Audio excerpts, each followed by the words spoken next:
मलाई त एकदमै खुसी लागेको छ एकदमै खुसी लागेको छ जे जति पनि अहिले सरकार बन्नु भएको छ हैन अनि सबै कुराहरू हेर्दाखेरि चाहिँ एकदमै खुसी लाग्छ किन भन्दा पहिला अब कुनै खासै नेताहरूको नाम पनि याद हुने थियो अब काम त खासै अब याद गर्न लायक पनि थिएन हैन अहिले चाहिँ इच एन्ड एभ्रिथिङ हामीलाई याद भएको छ किन हाम्रो जेनेरेसनमा चेन्ज भएको छ र जो जति पनि सत्तामा आउनु भएको छ एकदमै खुसी छ आश छ के होला भनेर सुनका कुराहरू पनि आइरहेछन् नि त हजुर हजुर यो सार्वजनिकलाई कसरी हेर्नु भएको छ सुन्दर त्यो कुराहरू अब उहाँको बेको फोटोहरू पनि आइरहेछ हेर्नु होइन उहाँले कति धेरै सुन लगाएर बेच्नु भएको छ भनेर अब त्यही त अब मैले कसरी भन्ने कस भ्रष्टाचार गरेर कमाएको पैसा त त्यो हुँदै हुँदैन किन भर्खरै आउनु भएको छ काम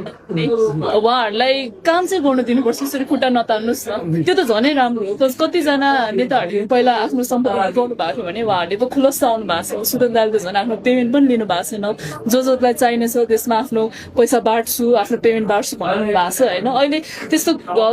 खेद नखैरौँ न उहाँहरूलाई काम गर्न दिउँ न सपोर्ट गरौँ न जस्तो तपाईँ पनि प्रभावशाली हजुर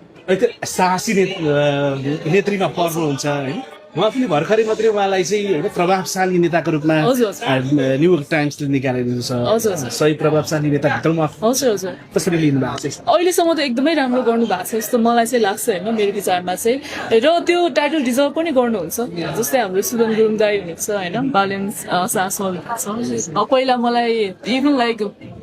म्यासेजहरू पनि गर्नु भएको थियो कङ्ग्रेचुलेसन भनेर सो पहिला उहाँहरू सत्तामा नहुँदाखेरि नै सपोर्ट गर्नुहुन्थ्यो हामी यङ जेनेरेसनलाई होइन उहाँहरूको केही लोभ लालच नहुँदा अहिले त उहाँले एउटा लिड लिनु भएको छ आई थिङ्क अझ बढी सपोर्ट आउँछ होला अब बाँकी अरू कुराको त थाहा छैन हाम्रो आर्टिस्टिक फिल्डमा पनि धेरै कुराहरू छ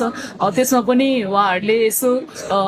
आफ्नो प्रकाश पारिदियो भने चाहिँ अझ बेटर हुन्छ होइन र एकदमै धेरै आश चाहिँ छ